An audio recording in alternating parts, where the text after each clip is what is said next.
राष्ट्रसंत धर्मभास्कर श्री संत पाचलेगावकर महाराज यांचे चरित्र. श्री संत पाचलेगावकर महाराजांनी श्रमदान यज्ञ, संघटन यज्ञ, कृषी सेवा यज्ञ इत्यादी सामाजिक कार्य केले.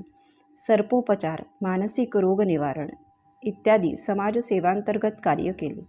चमत्कार करून लोकांना आकर्षित करणे एवढेच महाराजांचे कार्य नसून समाजाची सर्वांगीण उन्नती व धारणायुक्त समाजसेवा करण्यासाठी त्यांनी चंदनाप्रमाणे देह झिजवला.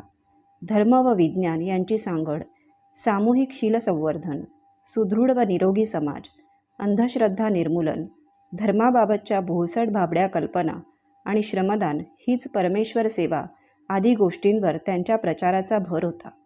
त्यालाच त्यांनी समष्टी धर्म हे व्यापक नाव देऊन अनेक ठिकाणी राष्ट्रधर्म प्रचारक मंडळे स्थापन केली आणि सामूहिक भगवंताच्या सेवेचा आत्मिक व भौतिक मार्ग दाखवून दिला.